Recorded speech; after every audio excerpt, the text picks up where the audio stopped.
The English Channel is one of the busiest shipping lanes in the world, and this year thousands of people in small boats have crossed it to reach the UK. They set off close to Calais in northern France with the destination of Kent in southeast England, 40 kilometres away. But as we've seen this week, this is a perilous journey. On Wednesday, at least 27 people drowned near Calais, and the dangers of these crossings have long been known. Yet for some, the risks are worth taking. These are people getting into boats in France this week. We know the number of crossings has gone up sharply. Over 25,000 people have made this journey so far this year. And the UK government has repeatedly promised to make this route unviable. So far, it's been unable to. And some British MPs think France needs to do more. They have money provided from the British taxpayer, they have drones, they have security intelligence, and they need to get the people, the French police, down on the beaches to put a stop to these boats leaving the French shores. Natalie Elphick's referring to a deal signed in June where the UK pledged to give France £54 million to help support efforts to stop the boats. And let's be clear, France has stopped hundreds of them, but still lots of others have got through. And all of this is wrapped up in political tension.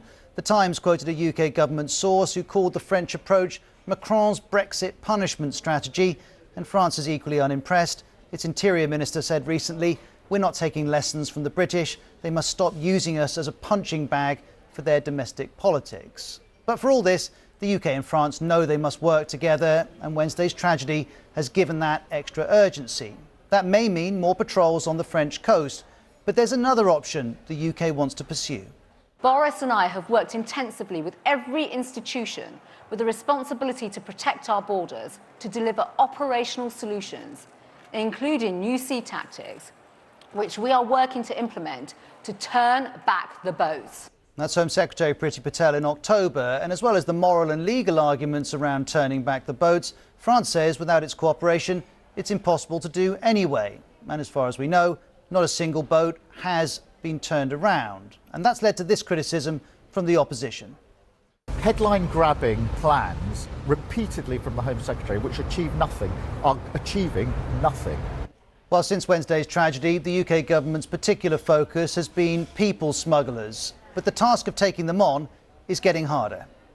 This single method of entry is now deepened and intensified and has become so profitable for criminals that it's going to take a phenomenal amount of effort to shift it.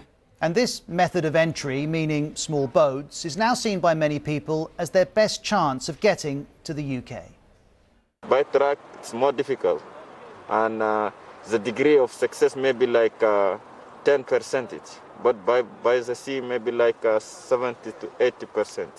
And as demand for crossings increases, there's an extra political dimension to this too, because these crossings have become intertwined with a desire to control the UK's borders. We told the people at the referendum, us Brexiteers, that we would take back control. It's clear that in this we have lost control.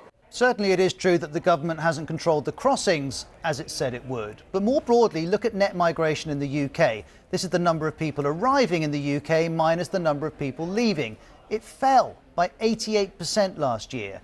Then there's the number of people who were granted asylum by the UK. It's lower than Germany, France or Greece. But for the UK government, the focus on what's happening in the Channel is part of humanitarian concern, but it's also about showing control, and it's about a system that, in its view, isn't working.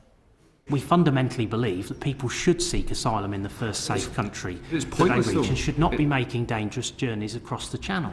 But many people are making that dangerous journey for a number of reasons, including family ties and that English is spoken in the UK. And there's perhaps another factor too. Nearly everyone who arrives by boat applies for asylum, and most are accepted. And even if they aren't, the vast majority still stay, as we learned in this exchange.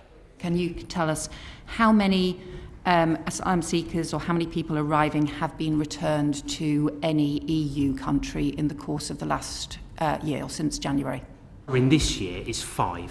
The high chance of staying may be one reason the UK is a desirable destination. And if those are the pull factors, we mustn't lose sight of why people choose to leave home. In the year to September 2021, the top 5 countries of origin of people applying for asylum were Iran, Eritrea, Albania, Iraq and Syria. Now, of course, each person's story is different. Some may travel for economic reasons, but the percentage of asylum requests that are granted by the UK suggests that people making the crossing have good reason to leave for their safety, as my colleague Lewis Goodall heard in Calais. I'm come from Iran, Kurdistan, Iran. Kurdistan, Iran? Yes. And why did you leave? What was the reason? The politician, you know, they said me, you must leave this country or it will kill you. These personal stories are the reason this situation in the Channel is not easily resolved. The reasons for people seeking a new home in Europe are not going away, nor is the need for better cooperation in Europe, as France and the UK accept. This is a complicated issue and there is no simple fix. It does mean a Herculean effort, and it will be impossible without close cooperation between all international partners and agencies. Boris Johnson has always said that Brexit won't affect close cooperation with the EU. That's being put to the test because, as Priti Patel says, no one country can solve this alone. And while there are still people getting into dinghies, risking their lives and heading into the Channel, a solution is desperately needed.